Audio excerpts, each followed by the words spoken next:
শুরুতেই সংবাদ শিরোনাম। পাকিস্তানের প্রধানমন্ত্রী ও সেনাপ্রধান মহান ব্যক্তি ট্রাম্প। যুক্তরাষ্ট্রের সঙ্গে চুক্তির খবর ভিত্তিহীন ইরান। খামেনির জানাজার সময়সূচি ঘোষণা করল ইরান। এবং সর্বশেষ জানিয়ে দিব জর্ডানে মার্কিন কমান্ড সেন্টার ধ্বংসের দাবি ইরানের। এতক্ষণ শুনছিলেন সংবাদ শিরোনাম, এবার বিস্তারিত। তবে বিস্তারিত জানার আগে আপনি ভিডিওটি কোথা থেকে বা কোন জেলা থেকে দেখতেছেন সেটি অবশ্যই কমেন্টে জানিয়ে যাবেন এবং চ্যানেলটিকে সাবস্ক্রাইব করবেন। যুক্তরাষ্ট্রের সঙ্গে সম্ভাব্য কোনো চুক্তি চূড়ান্ত হয়েছে এমন খবরকে ভিত্তিহীন ও কল্পনাপ্রসূ বলে উড়িয়ে দিয়েছে ইরান। দেশটির পররাষ্ট্র মন্ত্রণালয় মুখপাত্র ইসমাইল বাঘেই বলেছেন, আলোচনায় এখনও কোনো চূড়ান্ত সিদ্ধান্তে পৌঁছানো যায়নি। খবর জিও নিউজের।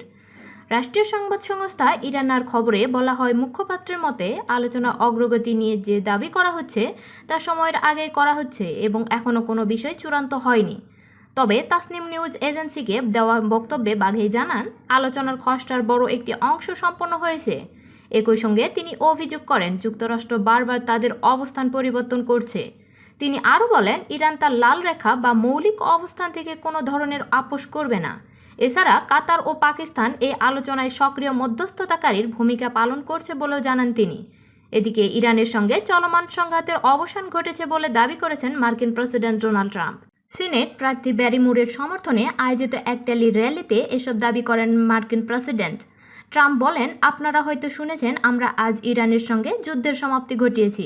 তারা পারমাণবিক অস্ত্র না রাখার ব্যাপারে সম্মত হয়েছে, আর এ বিষয়টিতে আমরা অনড় ছিলাম। পরে একই অনুষ্ঠানে তিনি আবারও বলেন, আজ আমরা ইরানের সঙ্গে সমঝোতায় পৌঁছেছি।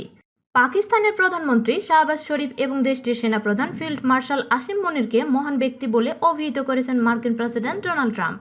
হোয়াইট হাউসের ওভাল অফিসে দেওয়া এক বক্তব্যে এমন মন্তব্য করেন তিনি। একই বক্তব্যে ট্রাম্প ইরানের সঙ্গে চলমান আলোচনা নিয়েও কথা বলেন। তিনি দাবি করেন, ইরানের সঙ্গে একটি চমৎকার সমঝোতা হয়েছে এবং আগামী কয়েক দিনের মধ্যেই তা চূড়ান্ত হতে পারে। ট্রাম্পের ভাষ্য অনুযায়ী চুক্তি স্বাক্ষরের প্রক্রিয়া খুব শীঘ্রই সম্পন্ন হতে পারে, এমনকি ইউরোপে এ বিষয়ে আনুষ্ঠানিক স্বাক্ষরও হতে পারে। তিনি আরও বলেন, ইরান সম্পর্কিত চুক্তির নথিপত্র এখন প্রায় চূড়ান্ত পর্যায়ে রয়েছে। এদিকে যুক্তরাষ্ট্রের সঙ্গে সম্ভাব্য কোনো চুক্তি চূড়ান্ত হয়েছে এমন খবরকে ভিত্তিহীন ও কল্পনাপ্রসূ বলে উড়িয়ে দিয়েছে ইরান। দেশটির পররাষ্ট্র মন্ত্রণালয় মুখপাত্র ইসমাইল বাঘেই বলেছেন, আলোচনায় এখনও কোনো চূড়ান্ত সিদ্ধান্তে পৌঁছানো যায়নি। রাষ্ট্রীয় সংবাদ সংস্থা ইরনার খবরে বলা হয়, মুখপাত্রের মতে আলোচনার অগ্রগতি নিয়ে যে দাবি করা হচ্ছে তা সময়ের আগেই করা হচ্ছে এবং এখনও কোনো বিষয় চূড়ান্ত হয়নি। জর্ডানে অবস্থিত যুক্তরাষ্ট্রের একটি কমান্ড সেন্টারকে লক্ষ্য করে ব্যালিস্টিক ক্ষেপণাস্ত্র হামলা চালানোর দাবি করেছে ইরানের ইসলামিক রেভলিউশনারি গার্ড কর্পস। বৃহস্পতিবার 11 জুন এক বিবৃতিতে এ দাবি জানানো হয়। কাতার ভিত্তিক সংবাদ মাধ্যম আল জাজিরা এ খবর জানিয়েছে। আইআরজিসি জানায়, তারা আল আজরাক এয়ারবেস ও এর নিয়ন্ত্রণ কেন্দ্র লক্ষ্য করে 12টি ব্যালিস্টিক ক্ষেপণাস্ত্র নিক্ষেপ করেছে। তাসনিম নিউজ এজেন্সি বরাতে দেওয়া এ বিবৃতিতে বলা হয়, আগ্রাসীদের বিরুদ্ধে শাস্তিমূলক অভিযানে এই হামলা চালানো হয়েছে। এতে ওই ঘাঁটি ও বিপুল সংখ্যক যুদ্ধ বিমান ধ্বংস হয়েছে বলেও দাবি করে ইরানের রেভলিউশনারি গার্ড। এর আগে যুক্তরাষ্ট্র নতুন করে ইরানের হামলা চালায়। মার্কিন প্রেসিডেন্ট ডোনাল্ড ট্রাম্প ইরানকে ধোঁকাবাজি না করার হুঁশিয়ারি দিয়ে বলেন, তাদের এখন মূল্য দিতে হবে। কয়েক ঘন্টা পর মার্কিন সেন্ট্রাল কমান্ড জানায়, ইরানের অন্যায্য ও অব্যাহত আগ্রাসনের জবাবে তারা অতিরিক্ত আত্মরক্ষামূলক হামলা শুরু করেছে। ইরানি গণমাধ্যমের বরাতে জানা যায়, হরমুজ প্রণালীর দক্ষিণাঞ্চলীয় এলাকায় বন্দর আব্বাস, কেশম ও মিনাব শহরে বিস্ফোরণের শব্দ শোনা গেছে। পাশাপাশি কারগান ও সিরিক এলাকায় শত্রুপক্ষের ক্ষেপণাস্ত্র আঘাত এনেছে বলে দাবি করা হয়। এদিকে যুক্তরাষ্ট্রের হামলার জবাবে ইরানের আইআরজিসি দাবি করেছে, তারা কুয়েত ও বাহরাইনে অবস্থিত মার্কিন ঘাঁটিতে হামলা চালিয়েছে। ইরানি রাষ্ট্রীয় গণমাধ্যমের বরাতে বলা হয়, বাহরাইনের অবস্থিত মার্কিন পঞ্চম নৌবহরকে লক্ষ্য করে হামলা চালানো হয়েছে। আইআরজিসির বিবৃতিতে আরও বলা হয়, 2 দফা অভিযানে যুক্তরাষ্ট্রের সেনাবাহিনীর গুরুত্বপূর্ণ 18টি লক্ষ্যবস্তুতে আঘাত হানা হয়েছে। পাশাপাশি শেখ ইসা বিমান ঘাঁটিও আঘাত ও ধ্বংস করা হয়েছে বলে দাবি করা হয়। ইরানের সাবেক সর্বোচ্চ নেতা আয়াতুল্লাহ আলী খামেনির রাষ্ট্রীয় জানাজার অনুষ্ঠান নির্ধারিত সময়ের পরিবর্তে আরও পরে আয়োজন করা হবে বলে জানিয়েছে দেশটির কর্তৃপক্ষ। তেহরানের মেয়র আলীরেজা জাকানি বৃহস্পতিবার জানান, খামেনির জানাজা ও রাষ্ট্রীয় শেষকৃত্য জুনের শেষ সপ্তাহ কিংবা জুলাইয়ের প্রথম দিকে অনুষ্ঠিত হওয়ার সম্ভাবনা রয়েছে। এর আগে ইরান সরকার ইসলামী বর্ষপঞ্জির প্রথম মাস মহরমের শুরুতেই 3 দিনের রাষ্ট্রীয় শোকানুষ্ঠান আয়োজনের পরিকল্পনার কথা জানিয়েছিল। তবে নতুন সিদ্ধান্ত অনুযায়ী মহরমের প্রথম 10 দিন শেষ হওয়ার পর অনুষ্ঠানটি আয়োজন করা হবে। রাষ্ট্রীয় সংবাদ মাধ্যম ফার্সে প্রকাশিত এক বিবৃতিতে জাকানি বলেন, শোক ও ধর্মীয় আনুষ্ঠানিকতার বিষয়টি বিবেচনায় নিয়ে সময়সূচিতে পরিবর্তন আনা হয়েছে। নতুন সময়সূচি অনুযায়ী খামেনির জানাজা ও রাষ্ট্রীয় শেষকৃত্য ২৬ জুন থেকে ৫ জুলাইয়ের মধ্যে কোনো এক সময় অনুষ্ঠিত হতে পারে বলে ধারণা করা হচ্ছে। এর আগে তেহরান কর্তৃপক্ষ জানিয়েছিল অনুষ্ঠানে প্রায় ২ কোটি মানুষের অংশগ্রহণ হতে পারে বলে তারা আশা করছে। ১৯৮৯ সালে আয়াতুল্লাহ রুহুল্লাহ খামেনির মৃত্যুর পর ইরানের সর্বোচ্চ নেতার দায়িত্ব গ্রহণ করেন আয়াতুল্লাহ আলী খামেনি। প্রায় ৩.৫ দশক দায়িত্ব পালনের পর চলতি বছরে ২৮ ফেব্রুয়ারি তিনি নিহত হন। ইরানের উপর পরিকল্পিত সামরিক হামলা মার্কিন প্রেসিডেন্ট ডোনাল্ড ট্রাম্প শেষ মুহূর্তে প্রত্যাহার করে নেওয়ায় বিশ্ববাজারে অপরিশোধিত জ্বালানি তেলের দাম কমতে শুরু করেছে। শুক্রবার এরই ধারাবাহিকতায় বিশ্ববাজারে তেলের দাম পতনের দেখা গেছে। আন্তর্জাতিক বাজার বিশ্লেষণ করে দেখা গেছে আজ সকালে লেনদেনের শুরুতেই অপরিশোধিত তেলের আন্তর্জাতিক মানদণ্ড ব্রেন্ট ক্রুড এর ভবিষ্যৎ সরবরাহ মূল্য প্রতি ব্যারেল $১.২১ বা ১.৩% কমে $৮৯.১৭ নেমে এসেছে।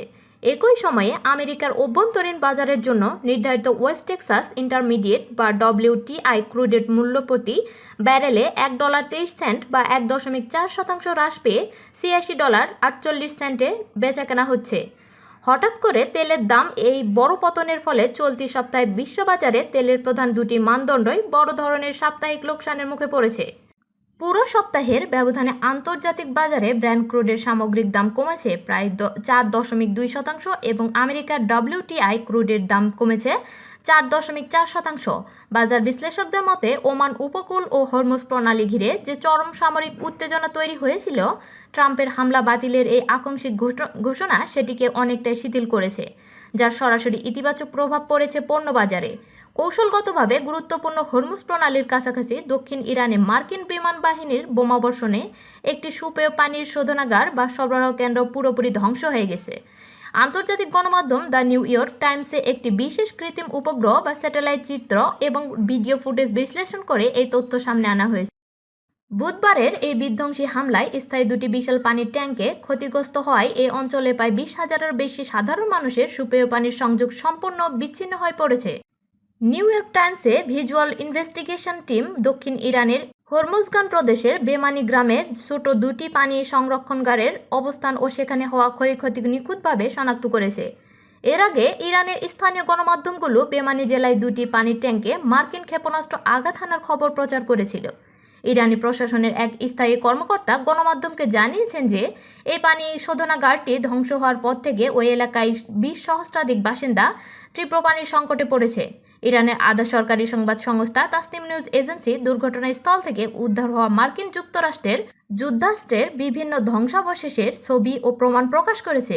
বিশ্বের বিভিন্ন যুদ্ধ বিধ্বস্ত অঞ্চলের অস্ত্রের ধ্বংসাবশেষের তালিকা তৈরি করা আন্তর্জাতিক সংস্থা ওপেন সোর্স মিউনেস পোর্টাল এর বিশেষজ্ঞরা এই টুকরোগুলো পরীক্ষা করেছেন। নিউ ইয়র্ক টাইমসের প্রতিবেদন অনুযায়ী তারা নিশ্চিত করেছেন যে উদ্ধার হওয়া অংশগুলো মূলত ২৫০ পাউন্ড ওজনের একটি অত্যাধুনিক GBU-39 মডেলের গাইডেড বোমা অংশ, যা সম্পূর্ণ মার্কিন যুক্তরাষ্ট্রে তৈরি। যুদ্ধক্ষেত্রে ব্যবহৃত এই বোমার আঘাতের ধরন ও তীব্রতার সাথে আক্রান্ত ভবনের ভিডিওর ক্ষয়ক্ষতির চিত্র পুরোপুরি মিলে গেছে বলে প্রতিরক্ষা বিশেষজ্ঞরা অভিমত দিয়েছেন। আন্তর্জাতিক জেনেভা কনভেনশন অনুযায়ী যে কোনো দেশের বেসামরিক অবকাঠামোকে লক্ষ্য করে ইচ্ছাকৃতভাবে সামরিক হামলা চালানোর একটি যুদ্ধাপরাধ হিসেবে গণ্য হয় এবং আমেরিকা নিজেও এই আন্তর্জাতিক সনদের অন্যতম স্বাক্ষরকারী দেশ। অন্যদিকে মার্কিন সামরিক বাহিনীর সেন্ট্রাল কমান্ড বা সেন্টকম বুধবার এক বিবৃতিতে জানিয়েছে যে মার্কিন সেনারা মূলত নিজেদের সুরক্ষার স্বার্থে বেশ কয়েকটি নির্দিষ্ট